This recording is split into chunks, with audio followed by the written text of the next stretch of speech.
Hi, I'm Jeff Kuchno, broadcast advisor at Oakville High School in St. Louis, Missouri. I'm here to talk to you about your entries in the broadcast sports story category. We're going to take a few minutes to look at some of the strengths of your entries. We will also offer some suggestions on how to improve your stories, as well as offer you some tips on how to take your visual storytelling to the next level. But before we get into all that, first thing I want to do is congratulate you on the quality of your entries. Each entry had some elements of outstanding visual storytelling. So if you're ready, let's get started. Okay, so we're going to go ahead and talk about some of the strengths in the stories, and we will see some examples of these as we move forward. First of all, the interviews that were shot in their environment. Most of the stories did a good job of getting the interview shot where the story is taking place. We also saw some really good examples of the use of nat sound pops in the stories. Several stories actually began with natural sound, and that's a great way to grab the attention of your audience.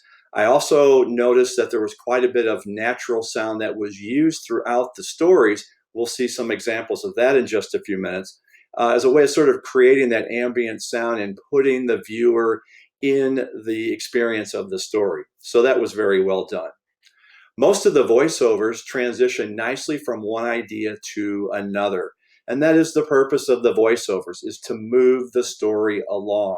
By and large, the lighting, the framing, the sound on all the interviews was very well done. So you guys did a great job with that. Several stories had multiple interview subjects, and those subjects should be used only to add detail to the story. So many of the stories were done very well with the multiple interview subjects. We also see some evidence of what I call paired B-roll.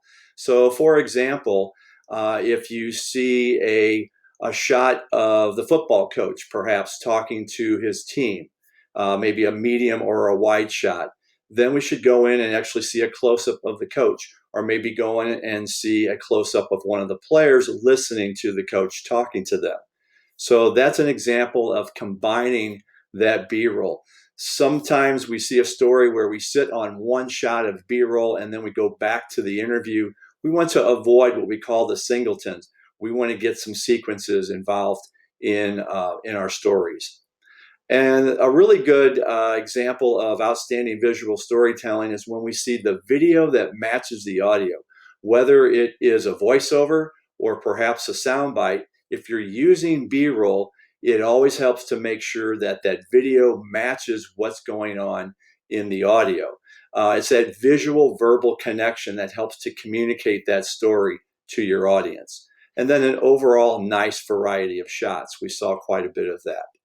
Okay, so we're going to go ahead and take a look at a couple of examples of some of these things that I'm talking about. We'll move on to our first one right here.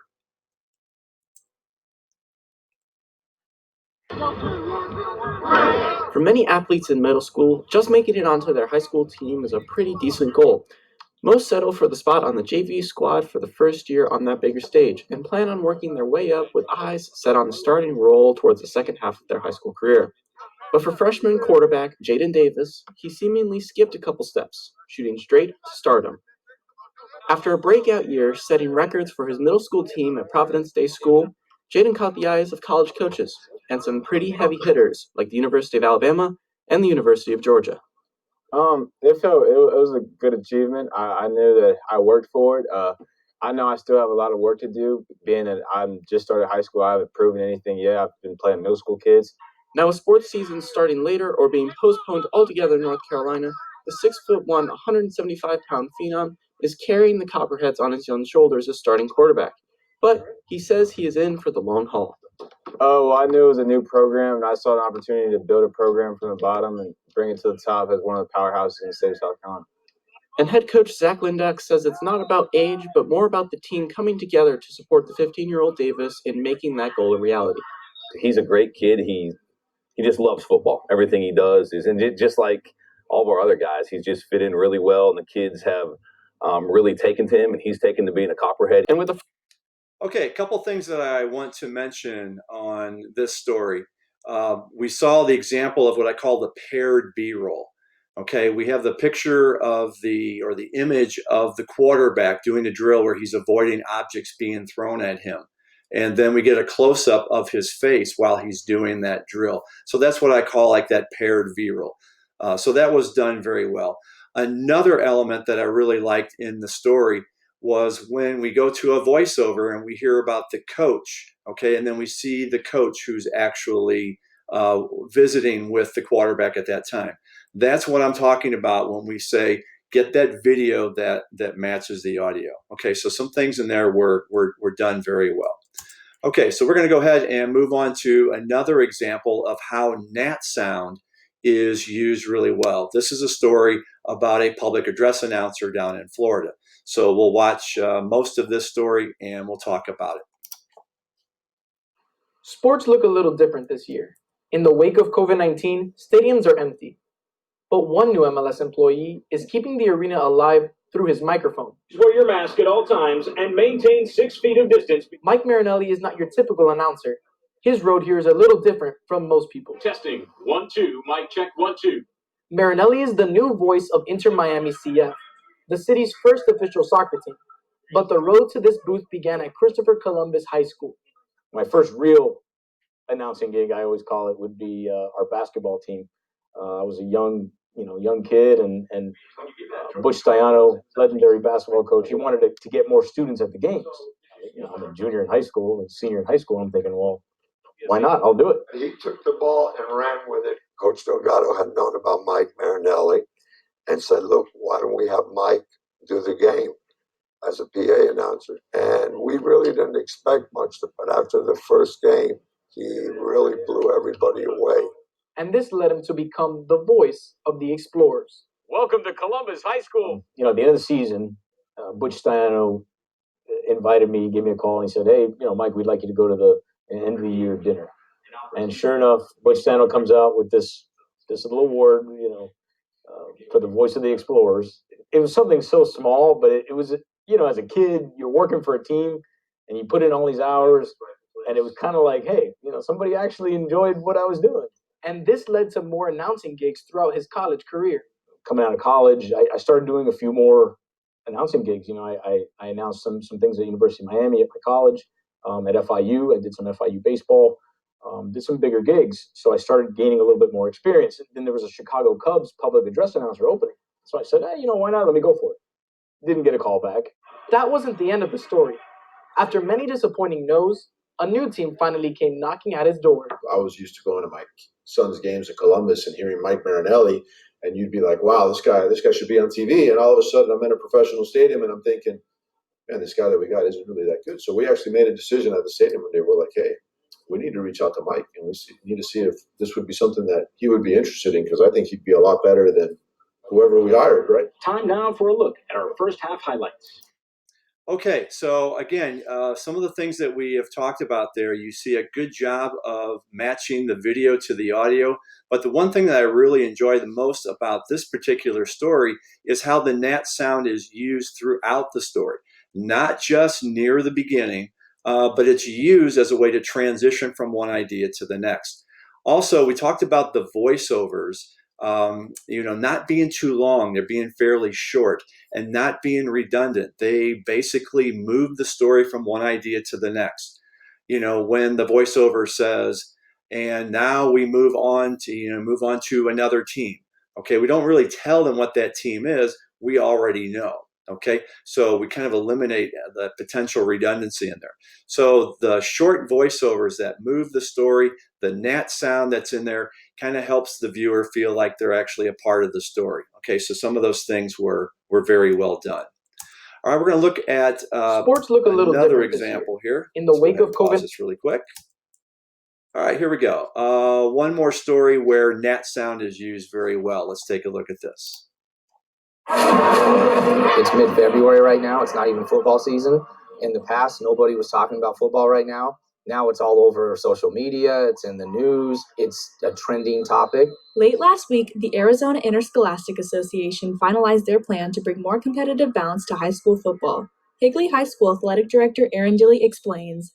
This is a new policy. AIA, they're the governing body of high school sports in Arizona. they decided to do a little test run with football to see if they can create a little more balance. My honest first reaction to the new division change, I was scared.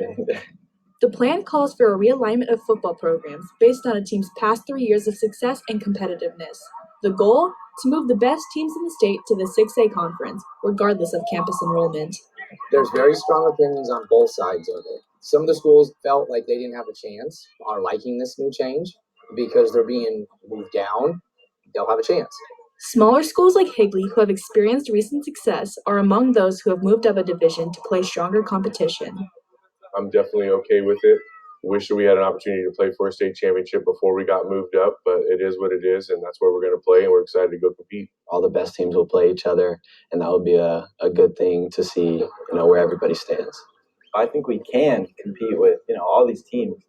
We're always able to shock people, While some schools are thrilled with the idea of change, others are seeking legal action. Northwest Christian right now is in the news. They're a 3A school that got pulled up to 4A. They're suing AIA right now. They're saying, we have 3A numbers. It's not safe for our kids to compete at 4A. With players and coaches on both sides of the debate, for now, teams across the state can only wait and let the process unfold. Reporting from Higley High School, I'm Maya Mudry for the studio. Okay, so some really good elements being used there in the story. The one thing, again, I really like is how the Nat sound is being used over all of the voiceovers. Okay, so we see the action on the field, but we can hear the crowd noise. We can also hear the band playing in the background, and that just adds that atmosphere to the story. So always remember, any opportunity to use your Nat sound really makes a big difference. Okay, so we saw some really cool elements there. We're going to go ahead and move It's on. mid-February right now. It's not even football. Some of the suggestions on things that you can do to improve your stories. First thing I would say is remember on your B-roll edits, they should be 3 to 5 seconds. What happens sometimes is we might sit on a shot for 7, 8, 9 seconds. That's a little bit too long unless there is movement in the shot. For example, some of the football shots that we just saw, if you're following the player running down the field, that's fine because there's movement going on, but you don't want to sit on a stationary shot for more than that 3 to 5 second range. Think about editing with sequences. I've talked often to my students about something called Waldo, which is every time you go out and shoot your B-roll, look to get wide shots, creative angle shots, get a low angle shot, get a linking shot where your shot is moving from one subject to another. There's a little bit of movement planned in that shot. Depth shots, maybe you're looking through a doorway at the subject. You're looking over the shoulder of the football player at the action on the field.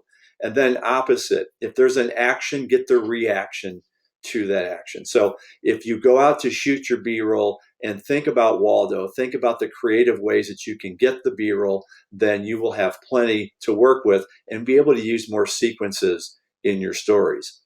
As I mentioned earlier, avoid repetition in voiceovers and sound bites. You should only be using the audio that adds to your story. You should also make sure you have a purpose to every element that you're adding to the story. If you go out and interview 6 athletes and you try to put all of them into the story just because you interviewed them, but if they're sort of repeating the same thing, that doesn't really help your story. So only use those sound bites that are adding a new idea or some new detail to your story. Look for more opportunities to use Nat sound. You saw some perfect examples of that. That makes a big difference in your stories. Make sure your video matches your audio, something else that we've seen.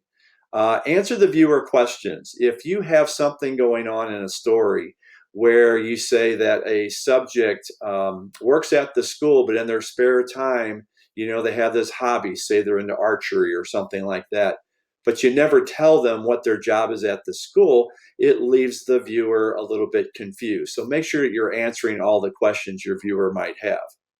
I would also say avoid 2-person interview shots. What happens a lot of times is if you have 2 people framed up in the shot, generally you might only have just one person talking. Now, if there's an interaction between those 2 being interviewed at the same time, that's fine, but be careful about the 2-person interview shots. And then also make sure you hide your jump cuts with B-roll. Again, go out and shoot as much B-roll as you possibly can. It's better to have it and not need it than to need something and not have it. So always shoot more B-roll than you think you might need. Okay, so there's one thing I want to look at here, just as an example on some suggestions. We're going to take a look at this. This is a pretty good story, but there's some things that that I want to make some suggestions about. So let's take a look. As fall sports at Marquette reach their peak, many student athletes have adjusted to a life full of COVID-19 restrictions. Cross country is following suit, taking common precautions like mask wearing and social distancing, but also limiting spectator and athlete counts at their meets per the new St. Louis County and Rockwood regulations. Senior Megan Eshelman talks about some of the big adjustments that runners had to make as they began practices under the new county and district regulations. So start of the season was really weird to like have a group to run with, and since there's so many different paces, it's kind of sometimes felt alone because you didn't have anyone to run with. But we figured it out. We broke up into like small groups, so we only have contact with like 10 people. So that was good because then we could actually run with people. The group I'm with, we got really close. We're just a good like group of girls that I don't think I would have gotten close to if we hadn't broken up in groups like this. So I got to meet a lot of new people and really make some cool friends that I don't think I would have otherwise. Okay, so a couple things I want to mention here. First of all, some excellent shots to go along with the interviews, and also good use of Nat sound, a Nat sound pop right at the start of the story. And then as we go to the B-roll, we do hear some of the Nat sound that's happening there. That was done really well. One thing I do want to mention though is the voiceover right before the interview. When we see Megan, instead of saying that Megan discusses or talks about, we could say, Senior Megan Eshelman says the adjustments have been challenging. Just a simple statement that sort of paraphrases what she says and then sets up the rest of her soundbite. That will really tighten up the story and make a big difference. So we do a little bit of that. I think it would make a big difference. Okay, so we're going to go ahead and move on to some tips here on how to basically put together stories that we would say are at that elite superior level. Okay, so a couple things that we're looking for here. One is have a story that reveals the stories in layers. In other words, there's a beginning, a middle, and an end. And then save a surprise. You know, there should be something happening in the story where we're not giving all of it away at the very beginning. We want to give it away in pieces. As you tease the viewer and give them a little bit, they're thinking about, hey, what's coming next? And that's what holds their interest throughout a story. Take the viewer places they don't get to go. All right, so again, different angles, different perspectives. And if you have a story about someone who does this special workout, show them doing their workout when maybe they do that normally in private. You go ahead and show them doing that, and that's a place they normally don't get to go. Again, effective use of Nat sound. We've seen plenty of examples of that. Multiple interview subjects that add detail to a story. So if you're doing a story on an athlete, maybe you're also talking to the coach or a parent or their teammates, as long as they have something to add to the story. And a variety of shots that's relevant to the story. That's something that's very important. And most of the entries we saw did a good job with that. And remember, less is more. Sometimes I'll watch stories that might be 2 minutes, 30 seconds, maybe close to 3 minutes. And I'm thinking if they could just cut 30 seconds out of that story, the story would actually move a lot better and maintain the attention of the viewers better. So if you have opportunities, if you have a story that is, say, close to 3 minutes, try cutting 30 seconds out of it, and you'll see how much tighter that story is, and it will move much more efficiently. Okay? So anyway, again, congratulations on the outstanding stories. Thanks. I wish you the best of luck as you move forward in scholastic broadcasting.